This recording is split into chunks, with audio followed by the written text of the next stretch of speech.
یو ورور پکې ژوندی پاتې شوی دی. मासूम د واقعیت منوي چې پنجاب من دشمن دی. Breaking news है। अफगानिस्तान के सूबे पक्तिया के इलाके बरबल में दहशतगर्दों के ठिकाने पर धमाका। غریبکار خلک د یو نظام پورې تړاو نه درلوده.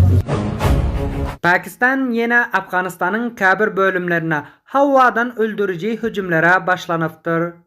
Bu gezek Nangarhar vilayetinin Behsut uluslarlığına nişana alınıp, öylerde yaşayış caylarda vayran bolan halklar kurban bolanları haraplığın aşağından çıkarmağa çalışıyorlar.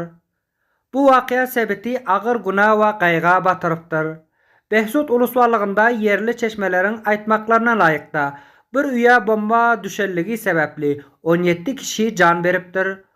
Onların 12'si çağa ekeni, kurban bolaların arasında ayallarım var.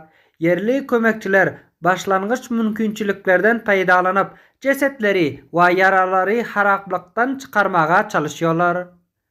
İzinde kalanların kabiri bu hücumların giyeceğinin yarımında ehli maşgalanın azaları üyde vakti emele aşırlandığını aytıyorlar.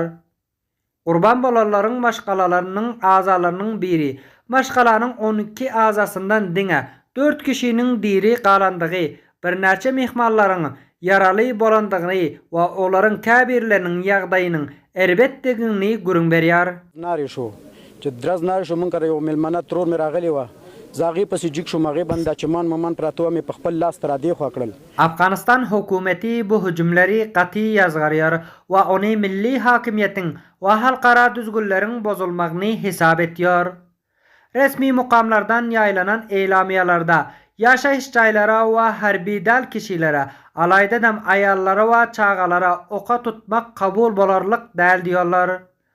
Hükümet resmileri bu meselenin diplomatik yolu bilen izarlanacaktığı barada haber verip ve halkara kuramalardan bu hakta tutan yerli kararsız bolmaklığını istiyorlar.